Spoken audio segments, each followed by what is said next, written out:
Voilà. Alors on va tester, voir s'il est-ce que le micro s'entend bien jusqu'au fond. Vous entendez au fond? Ah, il n'y a pas beaucoup de hochements de tête. Si? Ça va? Voilà, écoutez, merci à tous d'être là. Alors on vit une étape, enfin un événement aujourd'hui important parce que je dis souvent aux personnes, quand on me demande comment va le synode, eh bien, je dis le synode, il est dans une phase silencieuse.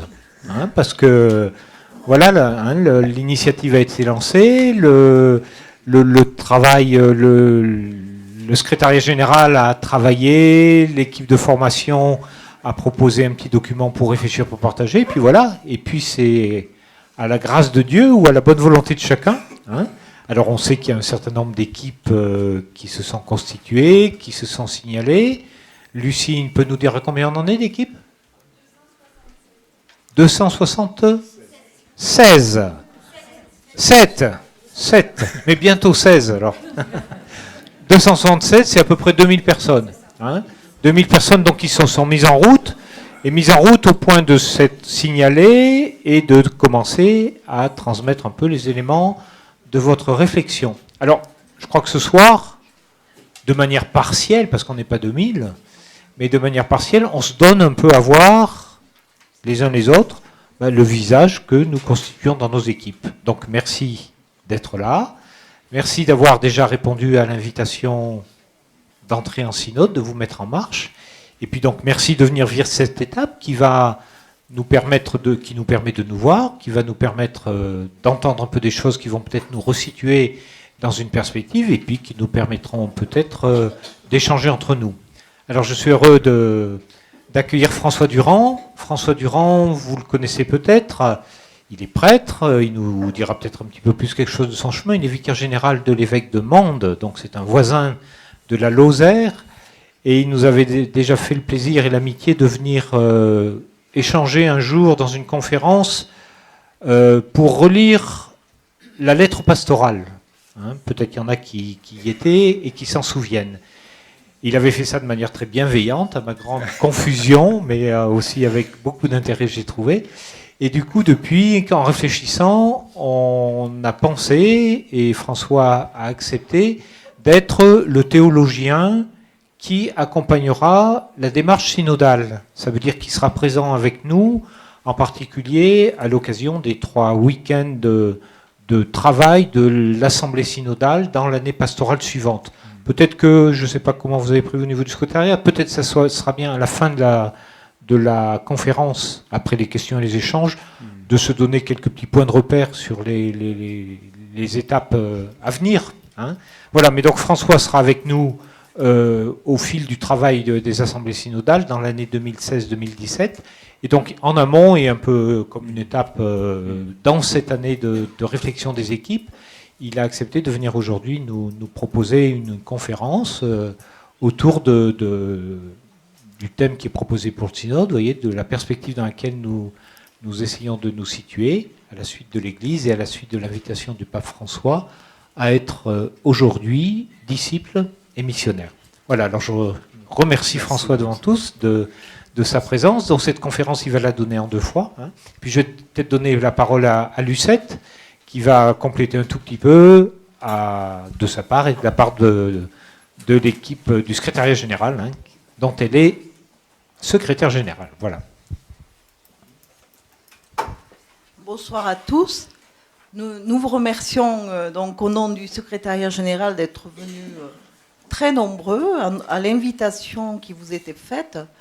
Nous avons proposé ce temps comme une pause et un temps d'approfondissement dans la marche qui a débuté à Pentecôte 2015 et qui donc nécessite pour vous un grand investissement puisque le carnet de marche est quand même assez substantiel, je pense, et du coup, ça demande beaucoup de mobilisation de votre part, beaucoup de réflexion, et on vous offre ce temps de pause et d'approfondissement qui peut nous aider à aller plus loin, peut-être à approfondir des questions que nous nous posons autour d'être disciple et missionnaire.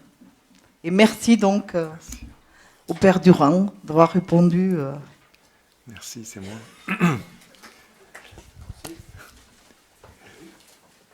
Merci beaucoup de m'accueillir à nouveau. C'est vrai que j'avais beaucoup apprécié cet après-midi autour de la lettre pastorale. C'était il y a 2 ans, je crois.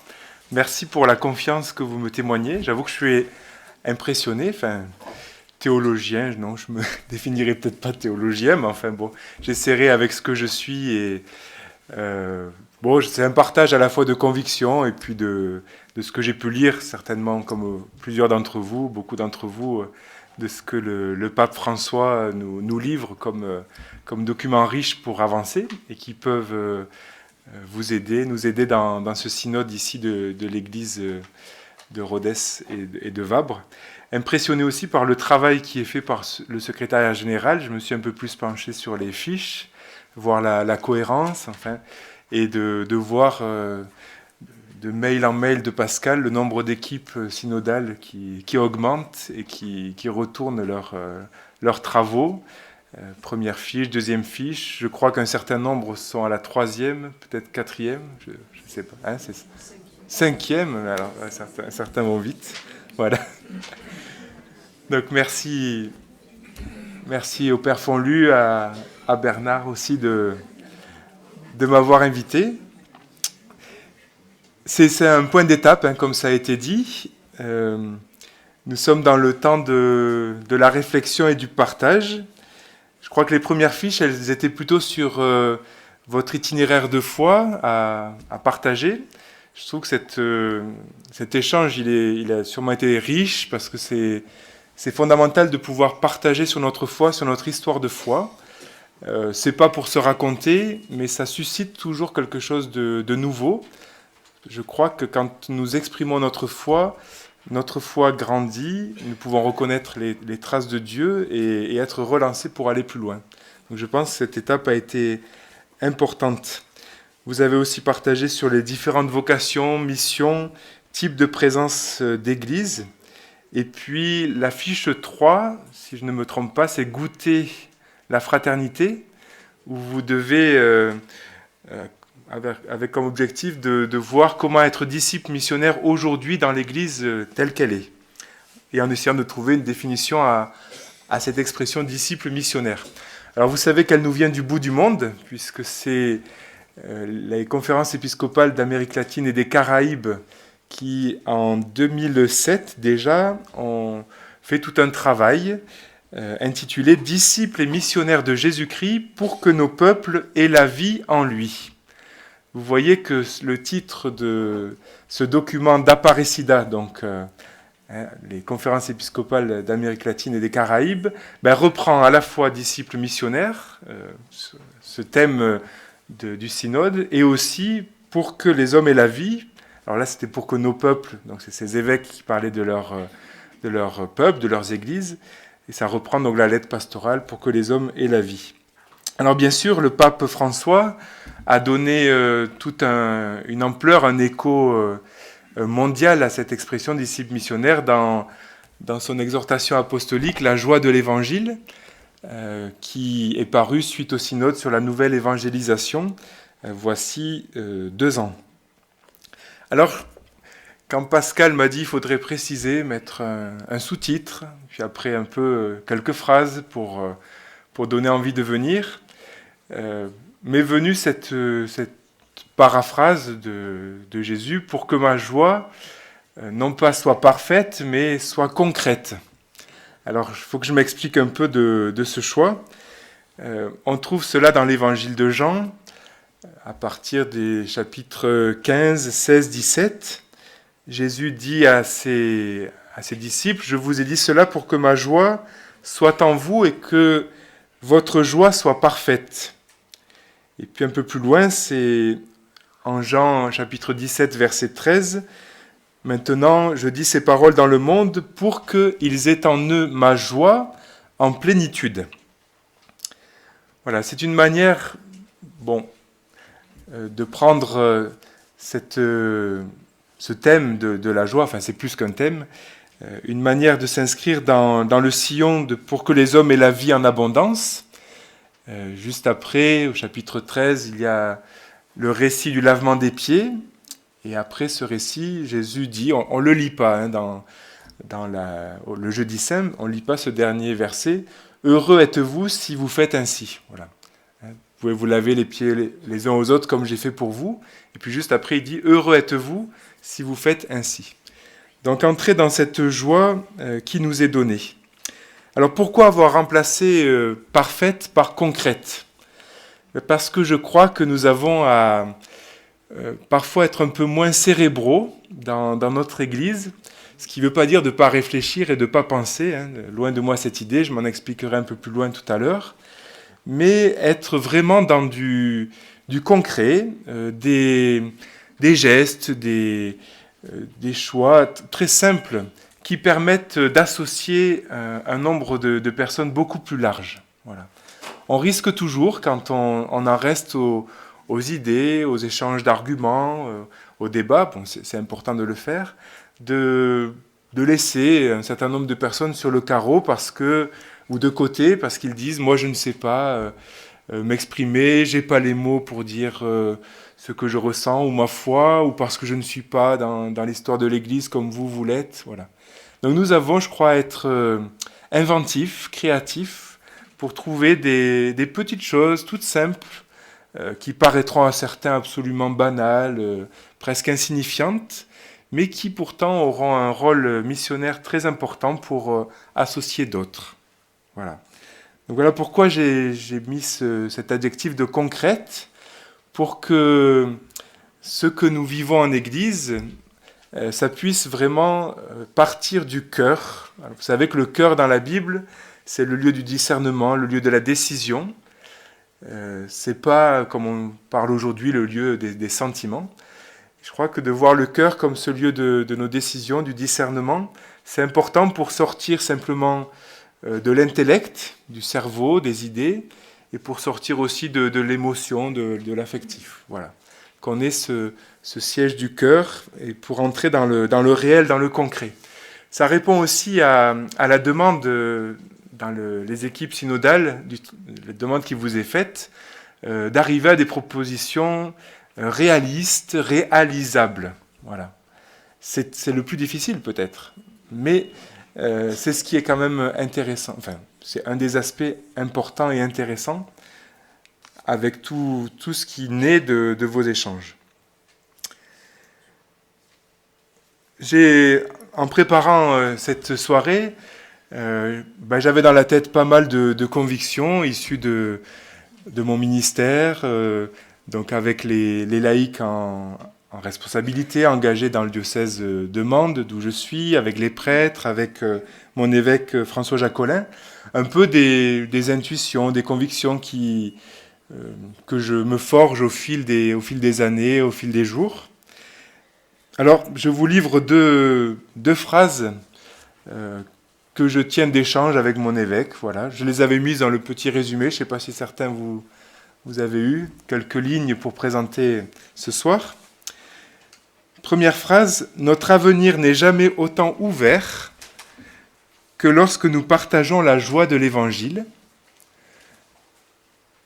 et que nous l'incarnons dans des fraternités concrètes. » Alors je reprends, « Notre avenir n'est jamais autant ouvert que lorsque nous partageons la joie de l'Évangile et que nous l'incarnons dans des fraternités concrètes. » Vous avez pu faire tout ce travail, des constats, des analyses, essayer de voir où nous en sommes, où vous en êtes ici dans le diocèse. Parfois, on peut trouver que c'est un peu lourd, qu'il y a tout un héritage que nous recevons et que nous ne pouvons plus faire de la même manière.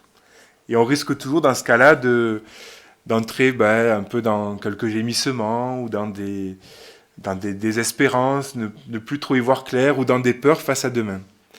Eh bien voilà, il y a cette conviction première que notre avenir n'est pas bouché, pas du tout, et que lorsque nous faisons cette expérience, soit personnellement, soit en Église, de la joie, de la joie de l'Évangile, c'est vraiment le signe que nous avons tout l'avenir devant nous.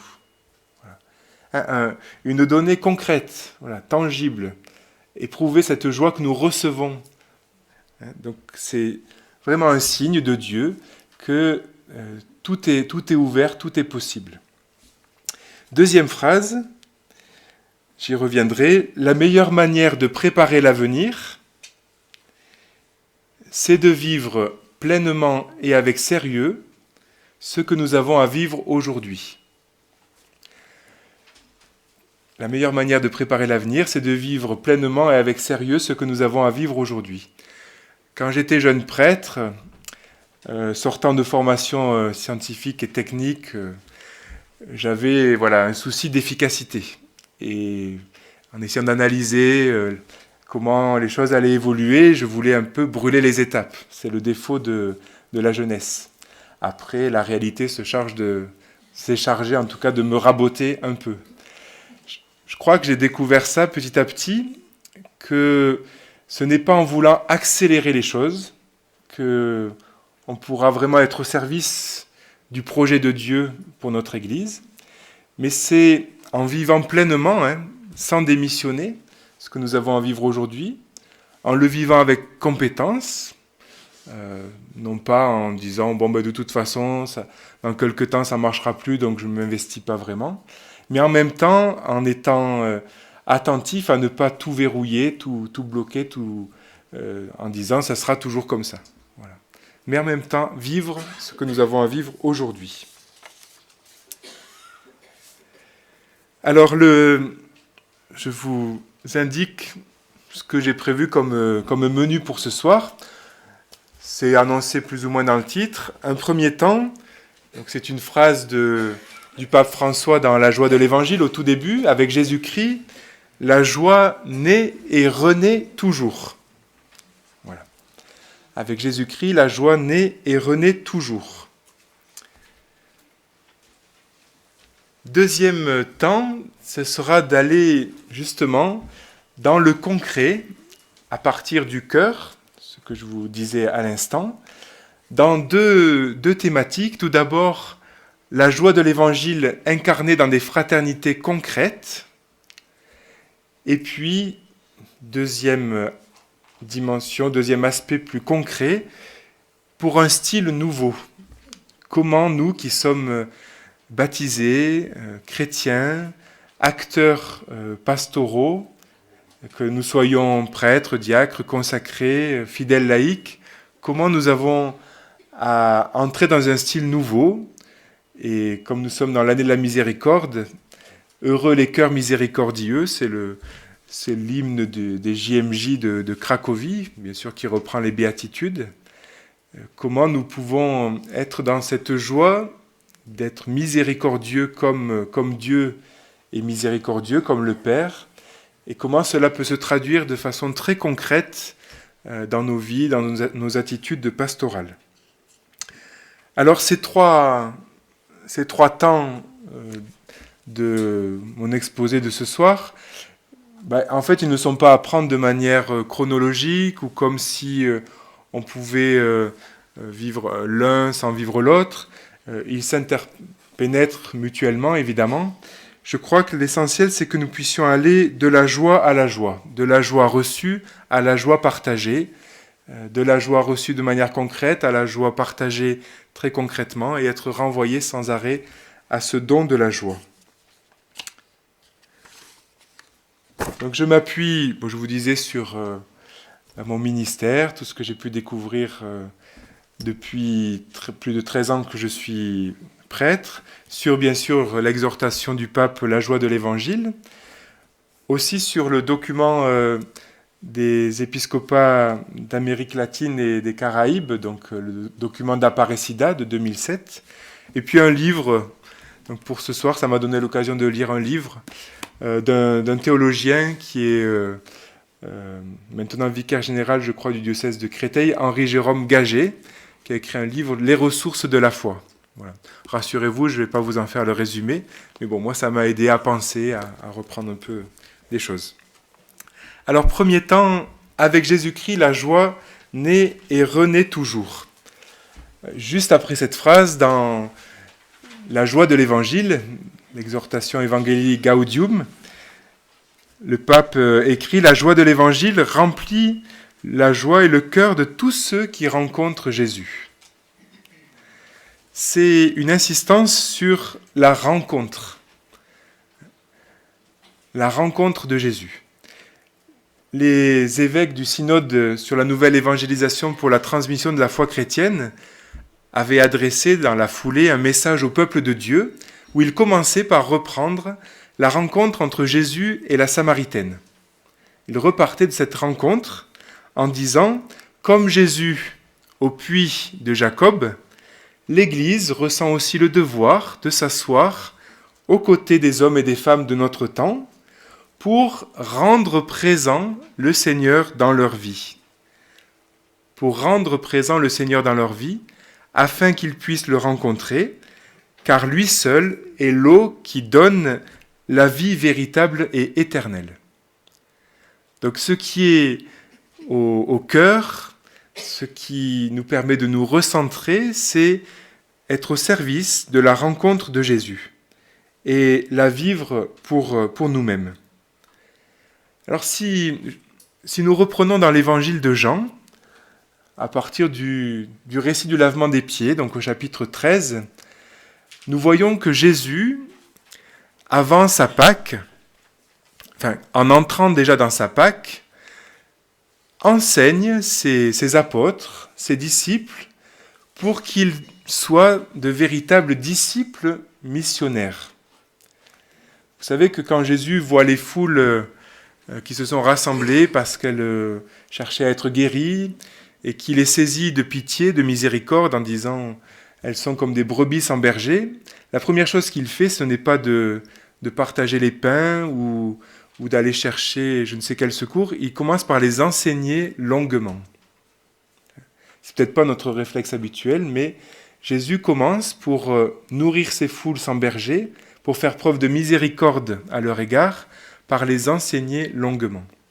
Eh bien, dans ces chapitres de l'évangile de Jean, Jésus échange avec ses apôtres, après leur avoir donné ce signe du lavement des pieds, leur avoir lavé les pieds à chacun, avoir mimé en quelque sorte déjà sa Pâque, et leur avoir demandé de vivre cela, d'entrer dans cette attitude de serviteur, de don d'eux-mêmes, de se donner jusqu'au bout.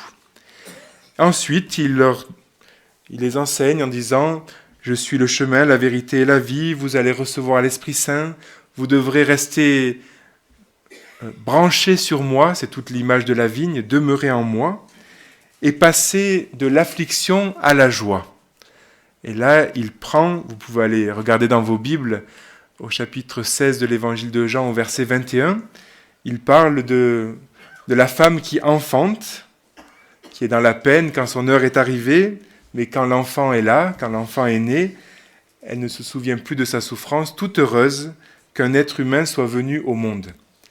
Voilà, il prend cette image, cette réalité humaine, pour faire saisir à ses apôtres que maintenant il part vers le Père et qu'ils vont certainement être dans l'affliction de ne plus pouvoir le côtoyer physiquement, lui parler, l'écouter, le voir, mais qu'ils vont entrer ensuite dans une joie profonde, la joie de sa présence qui leur est donnée. Je ne sais pas si... Oui, on vous a distribué sur le verso de cette page donc quelques extraits du chapitre 17, et d'abord le dernier verset du chapitre 16. Jésus leur dit, avant d'entrer dans la prière à son Père, « Je vous ai parlé ainsi, afin qu'en moi vous ayez la paix. Dans le monde vous avez à souffrir, mais courage, moi je suis vainqueur du monde. » Pourquoi je repars de là ? Parce que notre vie en Église, parfois, nous pouvons la trouver un peu éprouvante, difficile. Être chrétien, déjà, par définition, ce n'est pas confortable. Si nous sommes des chrétiens installés, trop tranquilles, nous devons nous poser des questions. Je ne crois pas que ce soit votre cas, parce que déjà, vous vous êtes déplacés ici ce soir. Ça coûte toujours de prendre du temps, de venir. Mais parfois aussi, c'est pas simple parce qu'on est dans un univers, dans une société où la parole de Dieu, a du mal à trouver parfois une prise, un écho. On a l'impression que tout bouge, qu'il y a plein de possibilités et qu'on a du mal à attraper cette réalité. Jésus nous dit, je suis parti vers le Père, mais je ne vous ai pas abandonné, je suis là vivant, ressuscité, et si je vous ai enseigné, si je vous ai donné ces gestes, ces signes, ces paroles, si je prie pour que vous soyez des disciples, des missionnaires, c'est pour que vous puissiez être établis dans la paix. Que vous ayez la paix en moi. Voilà, il commence par là. Et il va poursuivre dans la prière à son Père, en confiant au Père tous ceux qu'il a reçus. Alors je lis pas tout, mais il parle au Père, il parle à son Père des hommes. J'ai manifesté ton nom aux hommes que tu as pris dans le monde pour me les donner. Ils étaient à toi, tu me les as donnés. Ils ont gardé ta parole. Je leur ai donné les paroles que tu m'avais données, ils les ont reçues. Donc ce sont des disciples, ce sont de vrais disciples. Je prie pour eux. Désormais, je ne suis plus dans le monde. Eux, ils sont dans le monde. Et moi, Père, je viens vers toi. Garde-les unis dans ton nom. Il n'y a pas de mission sans qu'il y ait une communion. La communion, l'unité dans une église, l'unité de l'église, l'unité entre nous, l'unité dans les équipes synodales, l'unité dans vos paroisses, dans les mouvements, elle est missionnaire. On pourrait dire que plus de 50% du travail de la mission est assuré par la communion, l'unité que vous pouvez vivre en la recevant de Dieu. Voilà pourquoi c'est essentiel de pouvoir vivre nos rencontres en les situant dans la prière et en travaillant, non pas à une uniformité, pas du tout, mais à une véritable communion reçue de Dieu. Cette communion, elle est essentielle parce en elle-même, elle est missionnaire. Et la mission que nous avons à vivre les uns les autres, en étant situés différemment, la mission nous renvoie à une exigence de communion. Donc Jésus prie pour cela, garde-les unis dans ton nom, pour qu'ils soient un comme nous-mêmes nous sommes un. Et maintenant, dit Jésus, je viens à toi, je parle ainsi dans le monde pour qu'ils aient en eux ma joie et qu'ils en soient comblés. Donc Jésus part vers le Père, mais après sa mort et sa résurrection, nous savons qu'il est placé finalement dans tout son peuple de disciples, il est placé dans l'Esprit Saint en chacun et dans son Église pour que la mission se poursuive, continue. Donc il prie le Père pour que tous ses disciples aient en eux la joie, sa propre joie à lui, Jésus, une joie en plénitude. Et c'est à ce moment-là qu'il parle de l'envoi. De même que tu m'as envoyé dans le monde, verset 18, moi aussi, je les ai envoyés dans le monde. Donc vous voyez des disciples, ils prient pour leur unité, ils demandent qu'ils reçoivent sa propre joie en plénitude et il les envoie. Donc dans le même temps, dans la même prière, Jésus unit cette qualité de disciples qui ont reçu la parole, qui en vivent, pour être unis et qui sont envoyés, donc envoyés en mission. Et immédiatement, il prie à ce moment-là pour tous ceux qui, grâce à leur parole, croiront en moi. Donc pour ce qui va s'opérer grâce au témoignage, en parole, en acte, dans la vie, de tous ceux qui sont ses disciples missionnaires. Est-ce que ça va, ça ? Voilà. Parce que c'est pour montrer que cette expression disciple missionnaire, le pape contracte, c'est comme Jésus crie, Jésus avec un petit tiret Christ, Jésus est le Christ, le disciple est missionnaire, mais c'est tellement étroitement lié, ça va tellement ensemble, qu'on peut articuler ces deux termes avec un trait d'union. Voilà. On ne peut pas être disciple dès que nous sommes baptisés, nous sommes équipés, dès que nous avons reçu notre initiation chrétienne, parce qu'il faut aller jusqu'au sacrement de la confirmation de l'Eucharistie, nous sommes équipés pour la mission, nous sommes d'emblée missionnaires. Et le fait d'être missionnaire ne nous dispense pas d'être toujours dans l'attitude du disciple. Alors, nous n'oublions pas que nous sommes l'Église du Christ. Vous savez, parfois, il peut y avoir des critiques sur l'Église ou des incompréhensions sur l'Église, où nous pouvons avoir l'impression que nous avons à défendre l'Église. Je crois que c'est toujours important de nous rappeler que nous ne sommes pas l'Église, une organisation, une structure, une institution, même si tout ça pourrait être vrai, mais nous sommes d'abord l'Église du Christ. Que nous ne devrions jamais finalement séparer l'Église du Christ. L'Église du Christ crucifié, ressuscité, qui est aujourd'hui vivant, qui est présent dans l'Esprit Saint et qui est agissant dans son Église et dans le monde, pour agir dans le monde. Voilà. Donc nous sommes placés au cœur de cette expérience, les uns avec les autres, et c'est dans cette expérience de la rencontre de Jésus, les pères synodaux avaient insisté sur cette rencontre, le pape insiste sur cette rencontre de Jésus, que nous pouvons trouver la joie en plénitude. Dans l'Église, trouver le Christ vivant, ressuscité. Alors bien sûr, cette joie, elle n'a rien à voir avec une manière de se cacher les problèmes, de se voiler la face, une forme de déni. Certains pourraient nous dire, à force de toujours chercher à voir les germes de ce qui va bien, de ce qui va mieux, c'est une manière de vous cacher la réalité. Non, cette joie, ce n'est pas du tout de cet ordre-là, c'est une joie que nous recevons du Christ vivant. Ce n'est pas non plus la méthode Coué pour nous convaincre que ça ira mieux et que du coup ça aille mieux. Ce n'est pas non plus une ambiance entretenue artificiellement. Et le pape, vous le trouvez dans le paragraphe 6 de la joie de l'Évangile, dit que même dans de graves difficultés, la joie demeure toujours au moins comme un rayon de lumière qui naît de la certitude personnelle d'être aimé de manière infinie.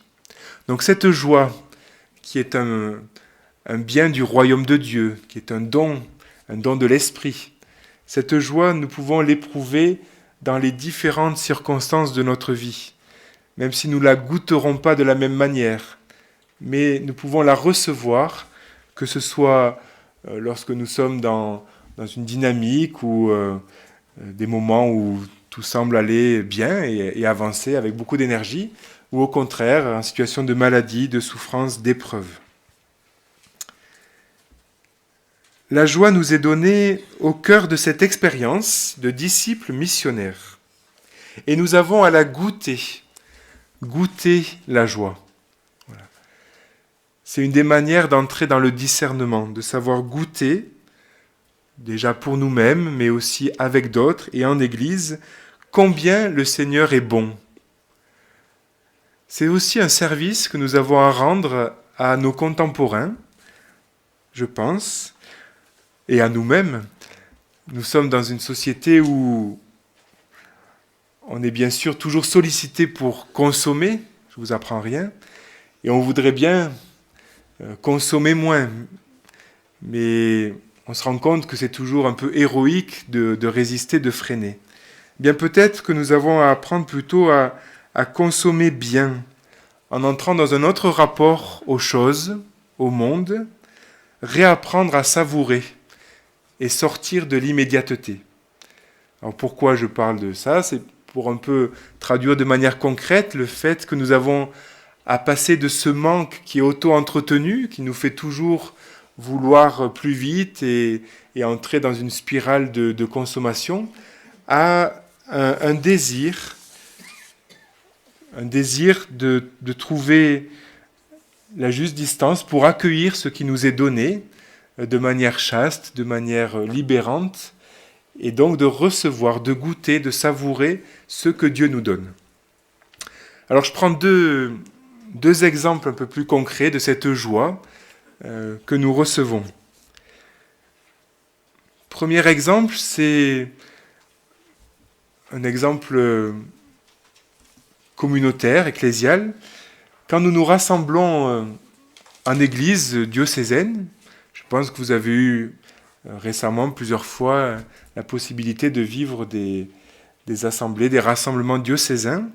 Quand nous nous mettons à louer le Seigneur, à écouter ensemble sa parole et à porter vraiment tous une même intercession pour le monde, pour l'Église, si vraiment nous entrons dans la dynamique de telles rencontres, de telles assemblées, de telles célébrations, je crois, que vous en avez déjà fait l'expérience, que nous pouvons goûter cette joie qui nous vient de Dieu, cette joie non seulement d'être ensemble, mais de nous sentir unis profondément dans la prière, dans la fraternité, et de laisser grandir cette présence de l'Esprit du Seigneur en nous, qui nous donne courage, force pour reprendre la route. En tout cas, pour moi, ce sont des rassemblements qui me parlent et qui me conduisent souvent à goûter cette joie que Dieu nous donne. On peut trouver ça aussi suite à la célébration du pardon, du sacrement du pardon, quand plusieurs ont reçu le sacrement de la réconciliation dans des rencontres où cela a été proposé à plusieurs, de goûter comment la libération que le Seigneur accomplit en nous, être libéré du mal, du péché, nous plonge dans la joie personnellement et que nous pouvons éprouver cette joie ensemble. Il y a un passage de la joie de l'Évangile que j'aime beaucoup. Alors oui, non, c'était le précédent. Je ne sais pas si vous arrivez à lire, si, au fond, c'est peut-être trop petit.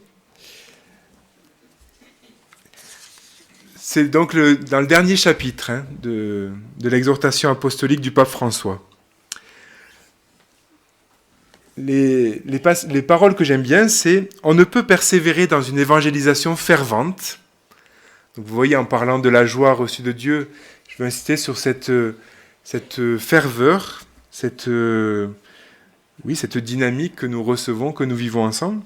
On ne peut persévérer dans une évangélisation fervente si on n'est pas convaincu, en vertu de sa propre expérience, qu'avoir connu Jésus n'est pas la même chose que de ne pas le connaître, que marcher avec lui n'est pas la même chose que marcher à tâtons, que pouvoir l'écouter ou ignorer sa parole n'est pas la même chose, que pouvoir le contempler, l'adorer, se reposer en lui ou ne pas pouvoir le faire n'est pas la même chose. Essayer de construire le monde avec son évangile n'est pas la même chose que de le faire seulement par sa propre raison. Nous savons bien qu'avec lui, la vie devient beaucoup plus pleine et qu'avec lui, il est plus facile de trouver un sens à tout. C'est pourquoi nous évangélisons. Le véritable missionnaire qui ne cesse jamais d'être disciple sait que Jésus marche avec lui, que Jésus parle avec lui, que Jésus respire avec lui, que Jésus travaille avec lui. Il ressent Jésus vivant avec lui au milieu de l'activité missionnaire. Et puis, vous savez, le pape, il aime bien prendre l'autre revers de la médaille. Une personne qui n'est pas convaincue, enthousiaste, sûre, amoureuse, ne convainc personne. Tout ça pour dire que la mission, c'est pas se crisper sur des stratégies, sur des méthodes, sur des résultats à obtenir, sur vouloir faire venir, sur contraindre. Non, c'est d'abord entrer dans cette ferveur et savoir que Jésus est avec nous. Il nous dit « Mon joug est facile à porter, mon fardeau léger ». Bon, certains jours, on a envie de lui dire « Porte-le un peu plus parce que ça m'est pas évident. » Voilà. Mais on devrait chaque matin repartir avec cette conviction que si ça nous paraît trop lourd, si ça bloque, si ça nous paraît trop pesant, c'est peut-être que nous n'avons pas pris le temps d'envisager la journée, d'envisager telle rencontre, d'envisager tel projet avec Jésus, en le vivant avec lui, en respirant avec lui, en travaillant avec lui, en sachant qu'il marche à nos côtés. Voilà. Donc ce n'est pas la même chose d'avoir rencontré Jésus et ou de faire comme s'il n'était pas là. Voilà. Entrer dans cette attitude qui nous fait être des compagnons de Jésus, ses disciples qui le suivons et qui sommes envoyés par lui, qui reviennent vers lui pour lui partager nos joies, comme les 72 disciples qui reviennent remplis de joie. Deuxième expérience de la joie, celle de la visite auprès d'une personne malade. Ça fait partie des œuvres de miséricorde corporelle dont nous parle le pape François dans la bulle d'indiction du Jubilé.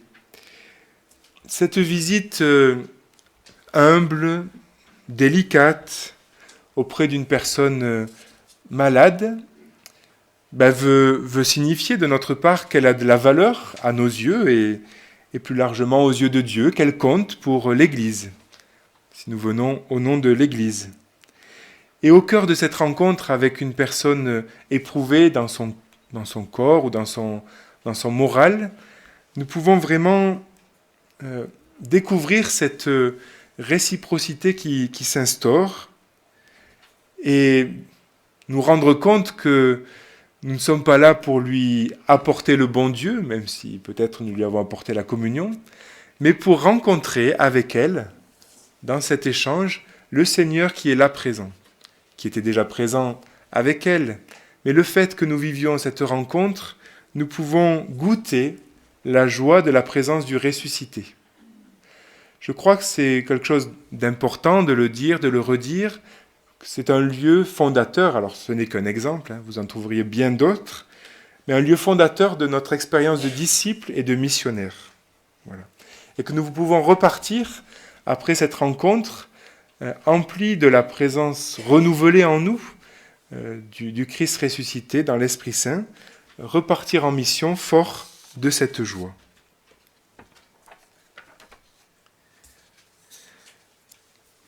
Je termine sur ce premier temps, avec le Christ, la joie naît et renaît toujours. Alors, je vais passer. Voilà, avec cet autre passage, ces 2 paragraphes plus loin dans la joie de l'Évangile, pour être d'authentiques évangélisateurs, donc ça fait référence à cet exemple que je viens de vous citer, concret, il convient de développer le goût spirituel d'être proche de la vie des gens, jusqu'à découvrir que c'est une source de joie supérieure. Le pape insiste beaucoup pour que nous soyons une église en sortie, qui va aux périphéries, bien sûr, vous l'avez tous entendu. En tout cas, que nous ayons le goût d'aller à la rencontre des autres, que nous ne restions pas repliés sur nous-mêmes. Pour découvrir, et c'est très présent dans le texte des évêques d'Amérique latine, d'Aparecida, que nous sommes un peuple, et que j'ai aussi moi-même à être peuple, à goûter cette dimension de peuple pour moi-même et pour l'Église.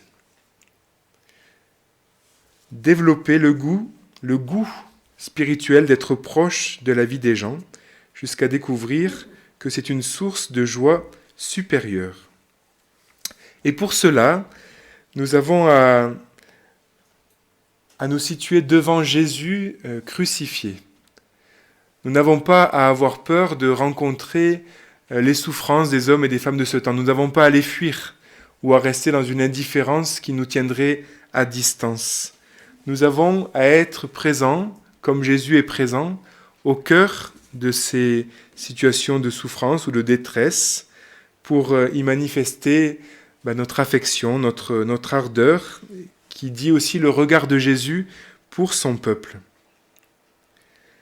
De cette manière, nous redécouvrons, donc c'est la fin de ce paragraphe, que Jésus veut se servir de nous pour devenir toujours plus proche de son peuple aimé. Il nous prend du milieu du peuple, il nous envoie à son peuple, de sorte que notre identité ne se comprend pas sans cette appartenance. Voilà.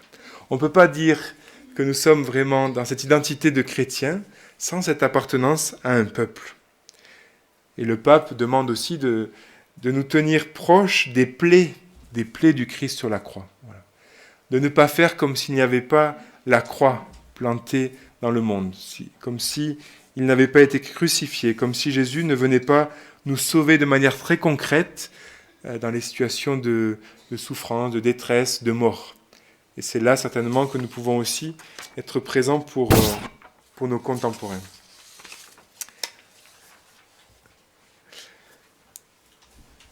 Je vous ai dit que nous avions intérêt, avantage à être de plus en plus attentifs au concret, dans cette acuité au concret.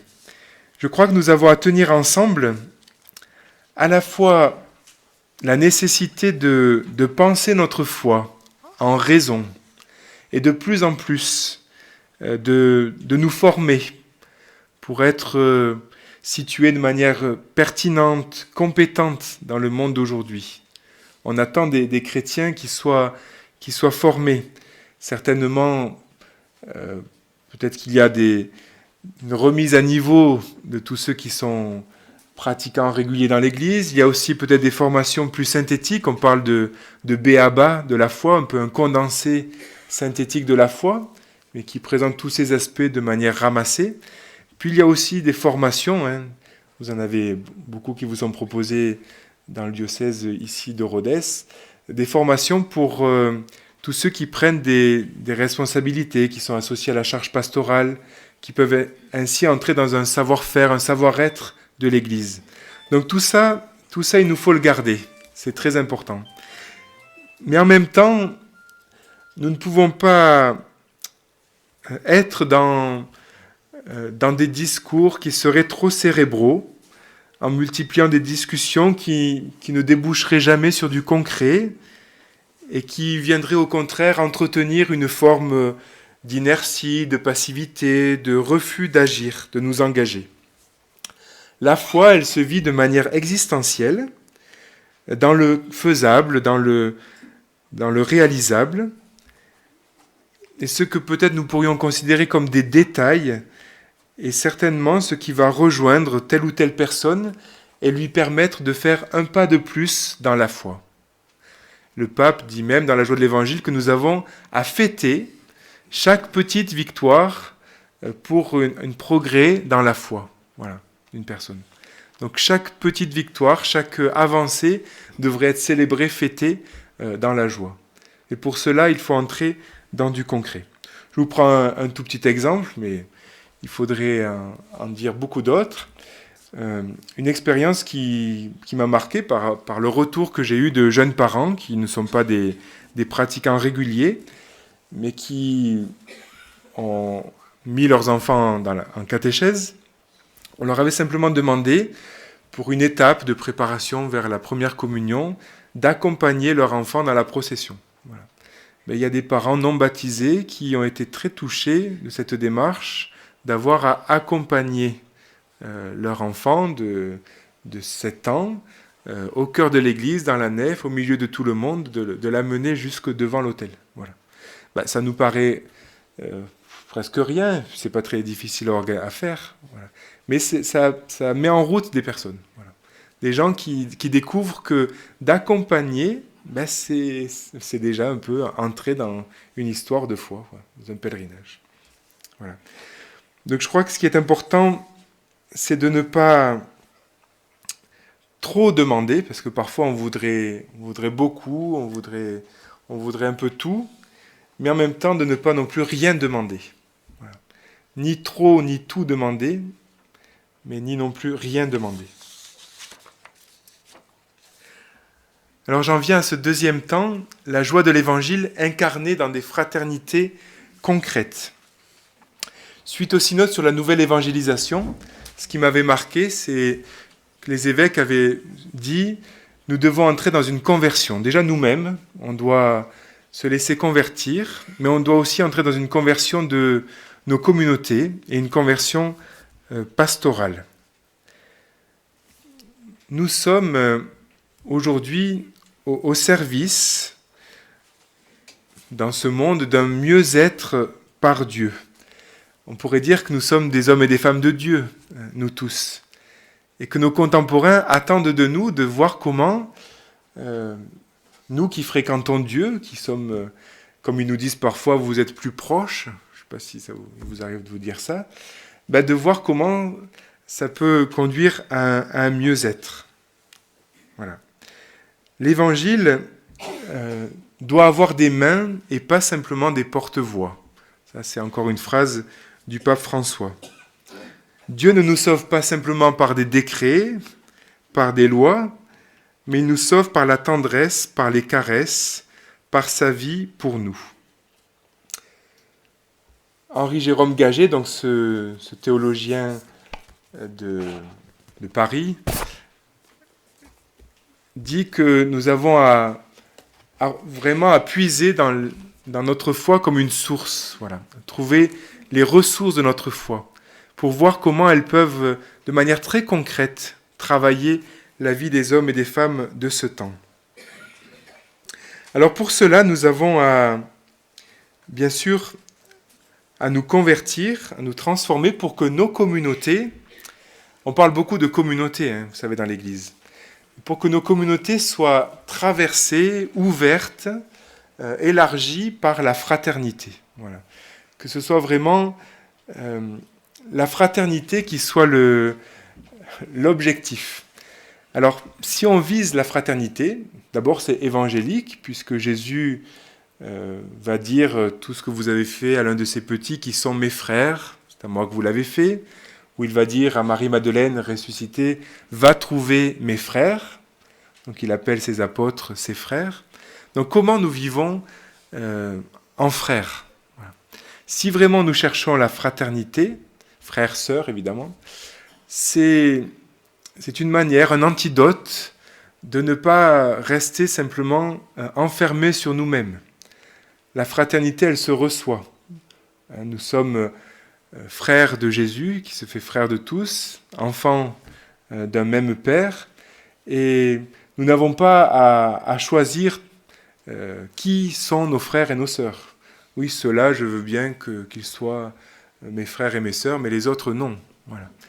Nous n'avons pas à ce que nos communautés deviennent peu à peu, insensiblement, sans trop nous en rendre compte, des petits groupes où finalement on est bien entre nous, mais on ne sait plus trop comment faire pour que d'autres puissent y trouver leur place, les déranger, les questionner. Voilà. Donc si nous essayons de voir comment la joie dont je vous parlais en commençant, cette joie qui nous est donnée, s'incarne concrètement dans des fraternités, peut-être on peut trouver là une sorte de remède, d'antidote, pour ne pas laisser nos communautés se replier, se scléroser, se paralyser.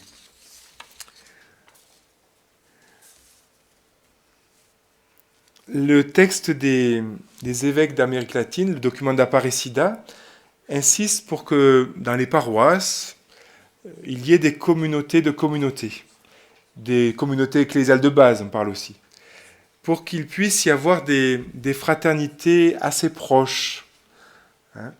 Alors, ce qui ne veut pas dire qu'il ne faut pas qu'il y ait une organisation paroissiale, qu'il y ait des structures, qu'il y ait une institution. Tout cela est important. Ça doit être un cadre qui donne un espace large qui permet les fraternités et qui permet ces lieux où on va rencontrer la réalité des hommes et des femmes d'aujourd'hui, qu'ils soient pratiquants ou pas pratiquants, pratiquants réguliers ou pas réguliers, qu'ils soient des croyants qui le disent ou qui ne le disent pas, qu'ils ne soient pas croyants. Voilà. On va, par ces fraternités, être davantage en interface avec les hommes et les femmes d'aujourd'hui, sur le terrain, de manière proche. Donc c'est là que nous sommes invités tous à une conversion pastorale. Non pas une révolution, il ne s'agit pas de dire on va tout remettre à plat, on va changer nos manières de faire, nos structures, on va tout arrêter, on fait table rase et ça va repartir autrement comme Dieu veut. Je ne crois pas du tout que la politique de la terre brûlée ou de la table rase soit évangélique. Non. Je crois vraiment que c'est plutôt en étant au cœur de ce qui est posé aujourd'hui, de l'intérieur, que cela peut être transformé en étant attentif à ne pas ériger en absolu ce que nous avons posé, mais à voir au cœur de tout ça quel signe Dieu nous donne. Le document d'Aparecida précisait « Être frère implique de vivre fraternellement en étant toujours attentif aux besoins des plus faibles. » Là, nous avons eu quand même toute une expérience dans l'Église de France, avec la démarche diaconale, le rassemblement à Lourdes, tout ce qui continue suite à cela, pour découvrir qu'en mettant en premier, au centre, les personnes plus vulnérables, qui ont toutes quelque chose à dire, à apporter, à ce moment-là, tout le monde peut trouver sa place. Voilà. Dans une assemblée liturgique, si un enfant a eu sa place, normalement, tous ceux qui sont là trouveront leur place. Si une personne handicapée, une personne malade ou une personne démunie sur le plan matériel peut trouver sa place dans nos communautés, il y a une bonne part d'espérance que tout le monde puisse trouver sa place dans cette communauté et que cette communauté rayonne de joie. Vous voyez l'importance de la fraternité en étant attentif aux besoins des plus faibles. Voilà. Quand le plus petit a sa place, en principe, tout le monde peut trouver sa place. Je vous ai mis ce paragraphe, donc 356. C'est très long, hein, le texte d'Aparecida. Vous pouvez le trouver sur Internet. Il va vraiment dans le concret, avec des propositions très, très précises. La vie nouvelle de Jésus-Christ touche l'être humain dans son entier et développe en plénitude l'existence humaine dans sa dimension personnelle, familiale, sociale et culturelle. Pour cela, il faut entrer dans un processus de changement qui transfigure les différents aspects de la vie elle-même. C'est seulement ainsi qu'il sera possible de percevoir que Jésus-Christ est notre Sauveur en tous les sens du mot. C'est seulement ainsi que nous manifesterons que la vie dans le Christ soigne, fortifie et humanise. Vous voyez, il faut que notre relation au Christ vivant, elle puisse aller jusqu'à cette incarnation où on éprouve, où on expérimente le bien, le mieux-être qui est donné. Parce qu'il est le vivant, c'est le passage que je vous ai projeté, parce qu'il est le vivant qui chemine auprès de nous, nous faisant découvrir le sens des événements, de la souffrance et de la mort, de la joie et de la fête. Alors là, on arrive vraiment dans le concret. Pensez à vos tables ouvertes paroissiales, pensez à tout ce que vous pouvez vivre avec les enfants de la catéchèse, etc. La vie dans le Christ inclut la joie de manger ensemble. Bon, ça, on le fait dans notre Église, heureusement. L'enthousiasme de progresser, de voir qu'on avance.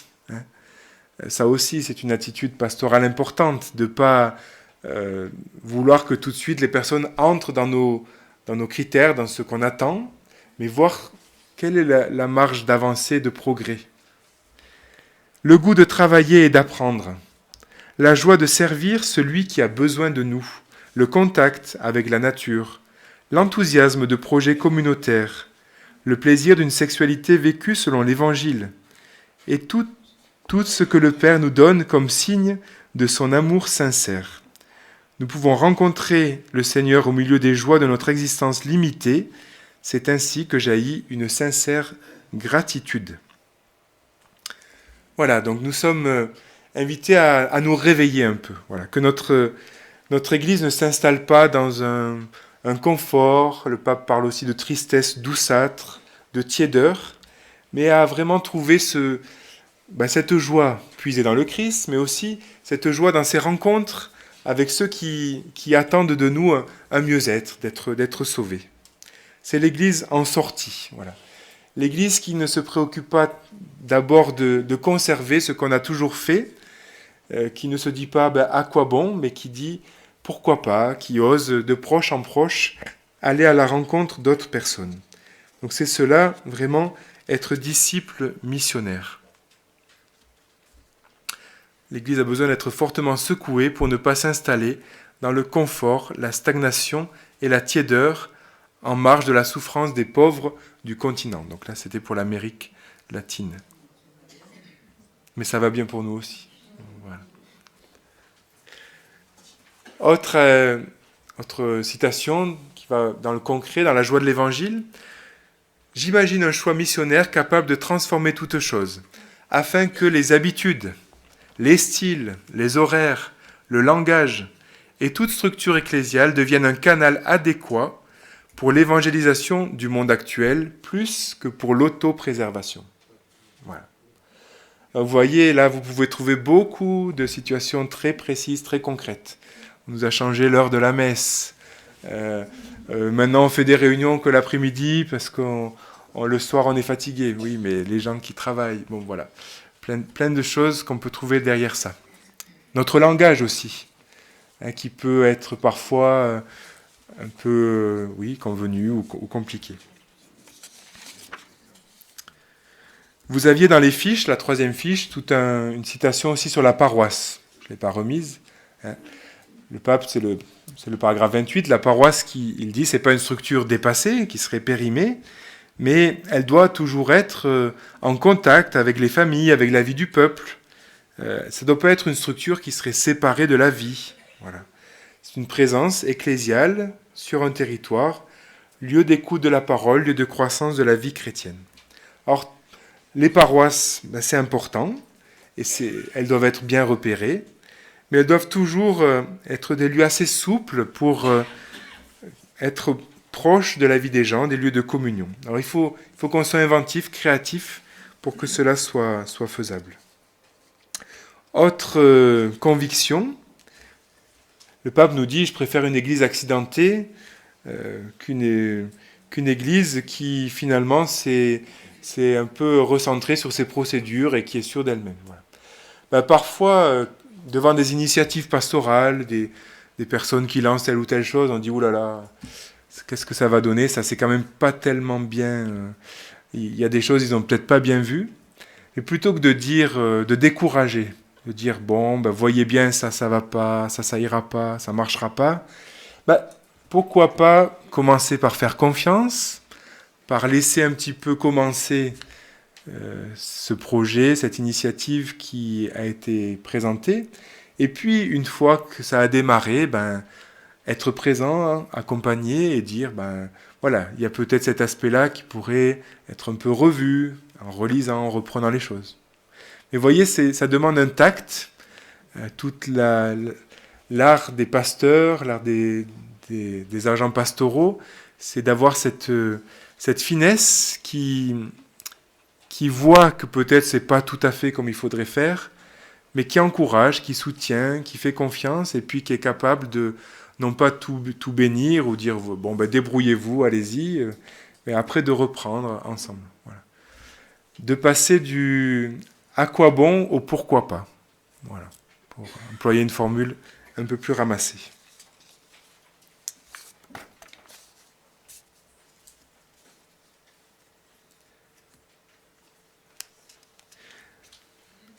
Alors, aussi bien dans la joie de l'Évangile que dans le document d'Aparecida, il y a une forte dimension sociale, souci de la famille et souci que l'Église soit bien dans la culture, irriguant la culture. Voilà. Donc c'est tous ces aspects, il faudrait les développer de manière très concrète, mais pour que ce ne soit pas quelque chose dans une bulle qui serait hors du monde, hors de la vie sociale, hors des questions d'aujourd'hui, hors de la vie des personnes et hors de la culture. Voilà. Autre conviction, avant de passer au dernier point, on est dans une société où les personnes appartiennent dépendent plutôt de plusieurs appartenances. Il va y avoir tout ce qui tourne autour de la famille, tout ce qui tourne autour du travail, tout ce qui tourne autour de la paroisse, tout ce qui tourne autour d'une activité de loisir, etc. On n'est plus comme il y a peut-être une cinquantaine d'années dans des identités assez bien définies. On est dans un monde devenu beaucoup plus mouvant, beaucoup plus flou. Voilà. On a aussi à retrouver l'importance de rencontres, de propositions où les différentes générations pourront se retrouver, s'apporter les unes aux autres. Et en général, quand cela est possible, il ne s'agit pas de le forcer, mais quand cela peut se faire avec des enfants, des personnes âgées, des parents, Voilà, ça porte toujours du fruit évangélique. Donc à la fois ne pas chercher à peut-être faire des propositions trop ciblées pour telle catégorie de personnes ou pour uniquement tel âge, mais voir comment on a à être de manière très concrète à encourager ce qui permet du lien, voilà, du lien entre gens différents, entre gens qui ont des appartenances multiples mais différentes, qui vont se croiser. L'Église est un lieu de croisement. Voilà. Ça, c'est quand même une de ces grandes richesses. Et on peut en être fier. Voilà. Enfin, des fois, moi, quand on connaît bien les personnes, on se dit, mon Dieu, mais que lui soit à côté de elle ou de lui, mais c'est vraiment impressionnant, quoi, voilà. Il n'y a que l'Église qui, des fois, arrive à faire ça. Voilà. Dernier temps, pour un style nouveau, heureux les cœurs miséricordieux. Cette mission, cette annonce de l'Évangile, nous avons à la faire dans le style qui convient avec les attitudes de Jésus, du Maître. Et en vivant l'Eucharistie comme source et comme sommet de toute activité missionnaire. Voilà. C'est ce que les évêques d'Amérique latine ont écrit. Nous invoquons l'Esprit Saint pour que nous puissions donner un témoignage de proximité affectueuse, d'écoute, d'humilité, de solidarité, de compassion, de dialogue, de réconciliation, d'engagement pour la justice sociale, d'aptitude au partage, comme l'a fait Jésus. Voilà. Nous avons bien sûr à entrer toujours dans le style, alors ce mot style est critiquable bien sûr, dans la manière d'être de Jésus. Non pas pour faire simplement de Jésus un exemple, un modèle. Il est bien plus que cela pour nous, et je l'ai dit en commençant. Il est notre ami, notre frère, celui qui, vivant en nous et au milieu de nous, nous conduit à goûter la joie et la paix. Mais nous avons quand même à entrer dans la manière de faire de Jésus pour la mission, pour la rencontre. Et là, bien sûr, c'est tout ce chapitre sur les tentations des agents pastoraux qui présente le côté de la médaille plutôt négative d'une mauvaise attitude ou d'un mauvais style. Alors je peux reprendre assez rapidement des difficultés qui ne nous permettraient pas d'être dans un style miséricordieux, un style vraiment de disciples missionnaires à la manière de Jésus. Parce que forcément, nous sommes dans cette culture sécularisée, mondialisée, que nous le voulions ou non, et cela nous façonne aussi. Il n'y aurait pas d'un côté les baptisés qui seraient complètement hermétiques à tout ce que vit notre monde et la société, puis en dehors de l'Église, d'autres qui vivraient dans une sécularisation, dans un monde un peu sans Dieu. Voilà. Nous sommes marqués, nous, par tout ce qui fait aussi la vie du monde. Alors voilà ces attitudes que pointe le pape. Il y a tout ce qui touche à l'individualisme, évidemment, au complexe d'infériorité qui nous conduirait à occulter notre identité de chrétien, nos convictions. Donc individualisme, complexe d'infériorité dont nous avons à sortir. Nous n'avons pas à avoir honte d'être chrétiens, ce qui ne signifie pas non plus de brandir comme un étendard notre identité de chrétien ou de nous sentir comme une forteresse qui aurait à se défendre, qui serait assiégée. Nous avons aussi à agir non pas comme si Dieu n'était pas là, je le disais en commençant, ou, précise le pape, comme si les pauvres n'existaient pas. Ne pas démissionner. Je suis très sensible au fait que les jeunes parents qui s'investissent pour la catéchèse de leurs enfants, sans être forcément catéchistes, mais apprécient qu'il y ait des gens plus âgés qui sont solides dans leur foi, voilà, et qui les aident aussi à pouvoir être présents pour l'éducation chrétienne de leurs enfants. Ils disent, nous, on ne sait pas trop comment faire, on veut bien venir un peu, on veut bien apporter un peu notre pierre, mais on a besoin que, en tout cas, quand il y a des anciens qui sont là, ça compte. Voilà. Donc ne pas dire, maintenant moi, j'ai mon âge, ça ne sert plus à rien, je vais les embêter. Apporter en se situant de manière très humble pour que justement les nouvelles générations puissent peu à peu se saisir, mais être souple et permettre de nouvelles choses. Le pape pointe aussi comme difficulté les préoccupations excessives pour nos espaces d'autonomie, pour penser vraiment à soi, à notre petit confort personnel. Les divisions aussi, à l'intérieur de l'Église. Je vous disais en commençant, pas de mission sans communion. Et il plaide pour des communautés réconciliées et fraternelles. Le fait que parfois on se limite à des tâches internes à l'Église, ça nous guette tous, d'organiser la vie de l'Église, au lieu de penser d'abord que notre mission, pour tous les fidèles laïcs, c'est dans notre vie de famille, de travail, dans nos engagements dans la société. Je termine avec, pour résumer un peu sur ce style, le nom de Dieu est miséricorde. C'est le livre d'entretien qui vient d'être publié du pape François. Le pape nous demande, dans la joie de l'Évangile, c'est au paragraphe 44, d'accompagner avec miséricorde, avec patience, les étapes possibles de croissance des personnes. Accompagner avec miséricorde, avec patience, les étapes possibles de croissance des personnes. Voilà, tous ceux qui viennent dans les accueils de nos paroisses, tous ceux qui viennent dans nos mouvements, tous ceux que nous pouvons rencontrer ici ou là, qui parfois s'expriment de manière malhabile, qui ne donnent pas les réponses que nous attendrions, mais qui, on le sent bien, ont été mis en marche par le Christ. Enfin voilà, ils ont fait un pas. Ça leur a coûté, mais ils sont venus. Voilà. Et peut-être que d'autres qui sont là plus régulièrement, eux, vont nous donner les bonnes formules, ce qu'on attend, mais on voit qu'ils ne se sont pas vraiment, ils n'ont pas beaucoup bougé, en fait. Voilà. Donc comment on est attentif dans la patience, dans la miséricorde, à cet accueil inconditionnel et large pour la croissance des personnes. Dernière citation, dans la bulle d'indiction du jubilé de la miséricorde, la vérité première de l'Église est l'amour du Christ. L'Église se fait servante, médiatrice de cet amour qui va jusqu'au pardon et au don de soi. En conséquence, là où l'Église est présente, la miséricorde du Père doit être manifeste. Dans nos paroisses, les communautés, les associations, les mouvements, en bref, là où il y a des chrétiens, quiconque doit pouvoir trouver une oasis de miséricorde.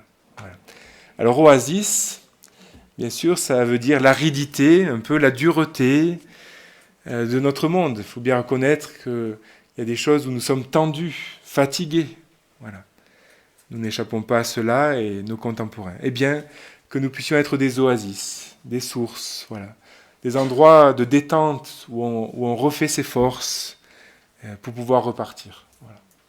Ça, je crois que c'est important. Je vous laisse. Enfin, j'avais mis un peu des questions, qui reprennent ce que je vous ai présenté simplement. Comment être libre intérieurement pour que cette joie naisse en nous et entre nous. Et puis comment penser de manière concrète des initiatives qui transforment de l'intérieur nos communautés pour en faire des communautés de disciples missionnaires qui vont à la rencontre peut-être de ceux qui n'ont pas entendu parler de l'Évangile ou qui sont dans l'attente de rencontrer Jésus, même s'il est déjà présent, bien sûr, avec eux. Merci de votre attention.